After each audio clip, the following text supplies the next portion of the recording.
በቴዲ አፍሮ ዙሪያ አንድ ቅሬታ እውነት ስለተሰማኝ ነው። ይሄ ቅሬታ ምንድን ነው መሰላችሁ? ከሰሞኑን ሞምባሳ ውስጥ እንግዲህ ትልቅ ኮንሰርት እንደነበረው ታስታውሳላችሁ። እዚህ ኮንሰርት ላይ ካቀረባቸው ሙዚቃዎች መካከል ከመድረኩ ላይ እየተቀነጫጨቡ የተለያዩ ቪዲዮዎች እዚሁ ቲክቶክ ላይ እየተመለከትን ነበር አይደለም? ታዲያ ልብ ብላችሁ ከሆነ እዛ ቪዲዮዎች ላይ ገብታችሁ ኮሜንት እንግዲህ እንደኔ በደንብ ካነበባችሁ ትረዳላችሁ። የሚገርመው ኮሜንቱ በአጠቃላይ ማለት በሚቻል ሁኔታ 90% የሚሆነው ስለ ቴዲ አፍሮ እድሜ ነው የሚያወራው። ቴዲ አፍሮ እድሜው ሄደ፣ ቴዲ አረጀ፣ ቴዲ እንደሆነ፣ ቴዲ እድሜው በቃ የተያዘው ይሄና ይሄ ብቻ ነው። ሌላ ነገር አትመለከቱም። እና ምንድን ነው ማለቴ ማርጀት አልነበረበትም ቴዲ ሰኔ ሐምሌ 7 ላይ እንግዲህ እንደሚታወቀው 50 ዓመት ይሞላል። 50 ምርጥ ዓመት ይሞላል ማለት ነው። ይህንን ወሬ የሚያወራ ሰው ራሱን ቢጠይቅ ነው የሚሻለው አይደለ? እኔ እንደዛ ነው የምለው። በቴዲ አፍሮ እድሜ እኔ ምን ሰራው በ50 ዓመቴ? ብዙ ኢትዮጵያኖች ሁላችንም ማለት በሚቻል ሁኔታ አይደለም በ50 እስከምንሞትበት ጊዜ ጥግ ድረስ ማለት ነው በእድሜያችን 70 ይሁን 90 ዓመት እንኑር ያን ያህል ስኬት አስመዝግበን የምንኖር ሰዎች ወይም የምንሞት ሰዎች አይደለም። እንደሚታወቀው የህይወት ታሪካችንም ሲነበብ በቃ ምንም ውስጡ የምናገኝበት የለም አይደል? ተወለደ፣ አደገ፣ ሞተ የሚል አይነት ነገር ነው በብዛት እንግዲህ የምናየውና ይሄ ታሪክ የሚቀይሩ ሰዎች በጣም ጥቂቶች ናቸው። የተመረጡት መካከል ደግሞ አንደኛው ቴዲ አፍሮ ነው፣ ታሪክን የቀየረ ማለት ነውና ምን ሰራ ሙዚቀኛ አይደለም ወይ ልትሉ ትችላላችሁ። ብዙ ጊዜ የሚነሳ ሀሳብ ስለሆነ ሙዚቀኛ ብቻ አይደለም፣ እንደሚሞዝቅ ሰው ብቻ አይደለም እኔ የምመለከተው ቴዲ አፍሮ ነው እና ከሙዚቀኝነት ባሻገር ነው የማየውና እንደ ሀገር ነው የምመለከተው። ይሄን ትውልድ የሆነ ጽናት የሚሆን ሀገራችንን እንድናይ በውስጣችን ውስጥ ያለውን ጥላቻ እንድናወጣ ይሄ ዘረኝነቱ መጥፎ ስሜቱ እንዲወጣ የኋላችን ታሪክ ከሌለ የፊቱ አይመጣም። የፊቱ ግዴታ እንዲቀጥል ከተፈለገ የኋላውን ታሪክ ማሰብ አለ።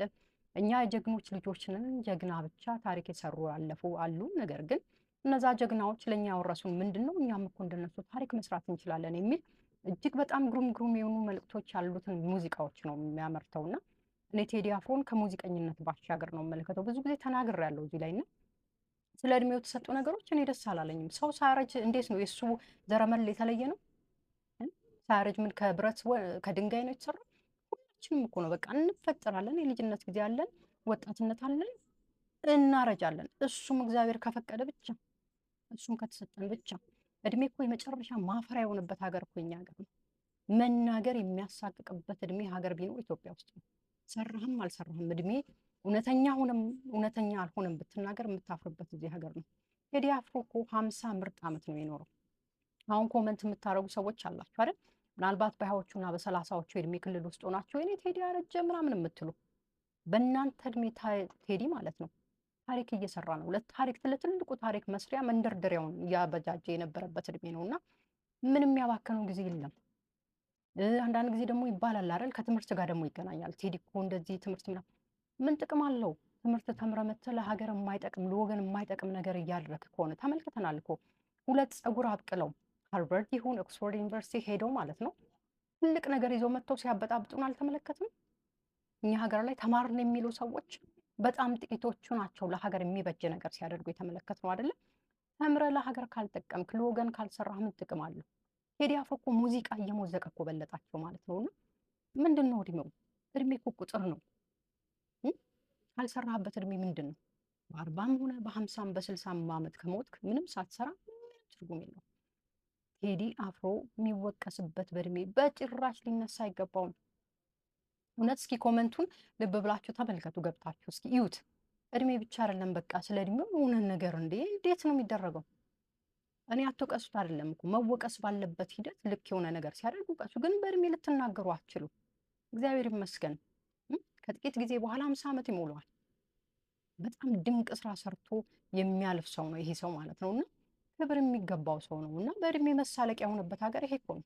እኛ ሀገር ላይ እኮ ነው ሳንሰራ በባዶ ዝም ብሎ ይሞት የለ እንዴ? እንኳን 50 ዓመት ላይ ሰርተ በጣም ድንቅ የሆኑ ስራዎችን ሰርተ ለትውልድ የሚተርፉ ማንነቶችን ይዘህ ፈጥረ አትመ የምታልፍ ሰው ሆነ ቀርቶ ማለት ነው ባዶ ሰው ተፈጥሮ ይሞታል። ኢትዮጵያኖች በርከት ያለ ፐርሰንት የምንይዘው እንደዚህ ነው። ተፈጥረን ነው የምንሞተው። ቤተሰባችንን እንኳን በስነ ስርዓት ማስተዳደር አቅቶን ማለት ነው የምንንገዳገር ሰዎች ነን። ስለዚህ ይሄን ታሪክ የሰራ ሰው በ50 ዓመቱ ምናምን ኧረ በስመ አብ ምንም ምን አልሰማም እንደዚህ። ቴዲ አፍሮ ነው በቃ። እኔ መወቀስ የለበትም አይደለም፣ ግን በእድሜ እሱ ሊወቀስ አይገባም። ጥንቅቅ አድርጎ እድሜውን ኖሮ ያለፈ ሰው ነው። አላለፈም በእርግጥ አሁንም እየሰራ ያለ ሰው ነው። ወደፊት ደግሞ እድሜና ጤና ክርስቶስ ይስጠው፣ እግዚአብሔር ይስጠው፣ ያድለው፣ ሁሉም ጸጋ ይስጠው። ለሀገር ለወገን የሚጠቅም ሰው ነው። ሙዚቀኛ ነው ለምትሉ በሙዚቃ ሀገር ይለወጣል። ቦብ ኔስተን ማርሊን ታስታውሳላችሁ አይደለም? መንግስት የማይሰራውን ስራ ሰርቷል። ሁለት ተቃራኒ በጥይት የሚፈላለጉ ጥላቻን የሚሰብኩ ፖለቲከኞችን በመድረክ ላይ በጊታር ያስታረቀ ግሩም ድምፃዊ ነው ቴዲ አፍሮን። ከዛ ላይ ይቻላየውም በቃ ፍቅር ያሸንፋል፣ እውነት ነው ያሸንፋል።